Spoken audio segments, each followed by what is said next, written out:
Hello दोस्तों, पिछले video में हम लोगों ने अंडाणु जनन की प्रक्रिया को पढ़ा था और आज इस वीडियो में हम लोग ग्राफियन फॉलिकल का स्ट्रक्चर पढ़ेंगे। ग्राफी पुटक का निर्माण किस प्रकार से होता है, इस वीडियो में हम लोग ग्राफी पुटक की संरचना को पढ़ेंगे। तो देखिए, सबसे पहले यहाँ ग्राफी पुटक का यह स्ट्रक्चर है, यह ग्राफी पुटक का संरचना है। इसमें सबसे पहले यहाँ जो भाग आप देख रहे हैं, ये संरचना जो ब्लैक कलर से दिखाया गया है, इसको अंडाणु कहा जाता है। ये अंडाणु है। इस अंडाणु के ऊपर एक परत पाई जाती है, एक लेयर है जिसे जोना पेलुसिडा कहा जाता है। इस जोना पेलुसिडा के ऊपर एक और लेयर पाया जाता है। इस लेयर को कहा जाता है कोरोना रेडिएटा। ये कोरोना रेडिएटा की परत है और इस कोरोना रेडिएटा के परत के बाद ये जो खाली स्थान है, इस खाली स्थान को कहा जाता है एंट्रम। ये खाली स्थान एंट्रम कहलाता है। उसके बाद ये थिक्का की संरचना है। उसके बाद जो ये लेयर पाया जाता है, ये थिक्का की संरचना है। ये थिक्का का आंतरिक भाग और बाह्य भाग है।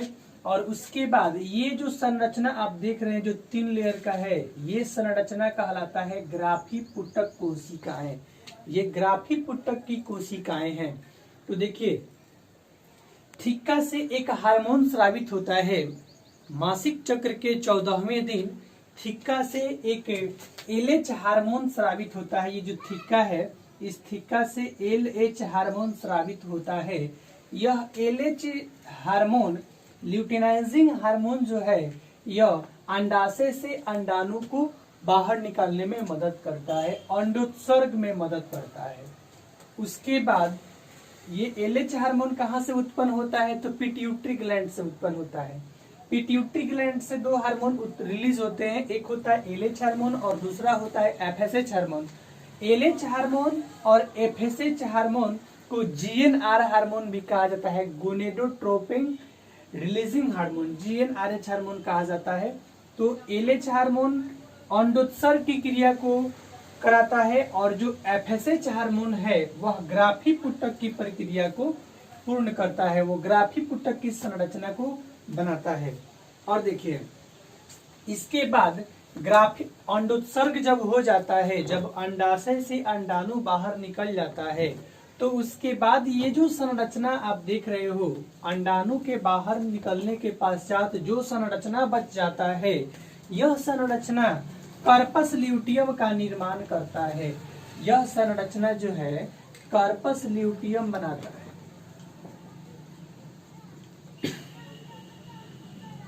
कार्पस ल्यूटियम जो प्रेगनेंसी के लिए बहुत आवश्यक होता है।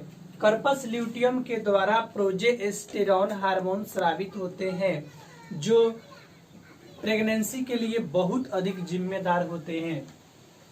उसके पश्चात यह कार्पस ल्यूटियम जो है, मासिक चक्र की प्रक्रिया के 4थे दिन से लेकर 14वें दिन के अंतराल में प्रोजेस्टेरॉन हार्मोन इतना अधिक मात्रा में स्रावित करता है कि कार्पस ल्यूटियम में रक्त भर जाता है।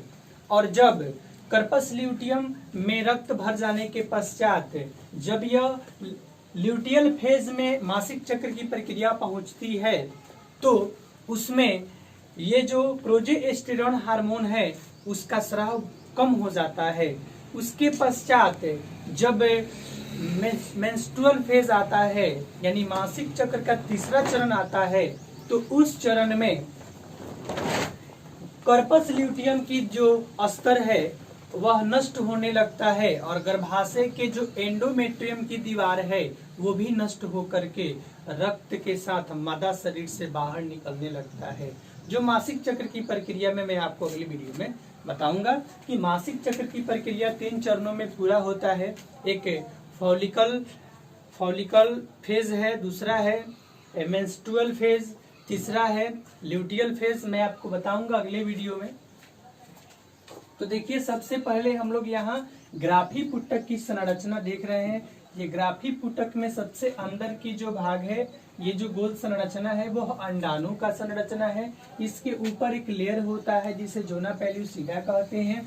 इसके ऊपर एक और लेयर पाया जाता है जिसे कोरोना रेडिएटा कहा जाता है।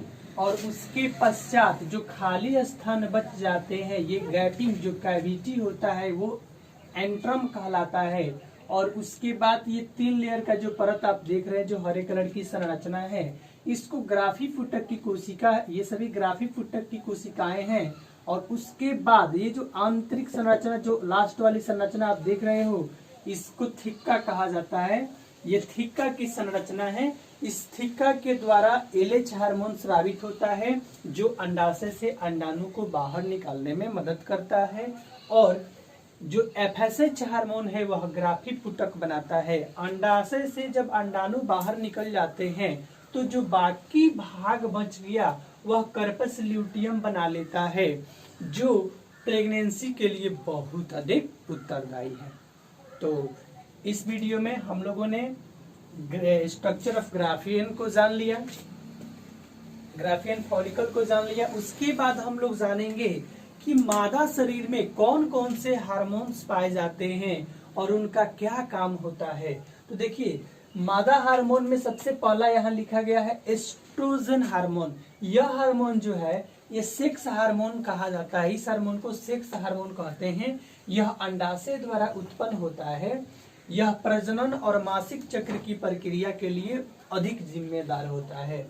दूसरा है प्रोजेस्टेरॉन हार्मोन। यह कर्पस ल्यूटियम से स्रावित होने वाला हार्मोन है। यह हार्मोन गर्भवती महिलाओं के लिए, प्रेगनेंसी के लिए बहुत अधिक उत्तरदायी होता है।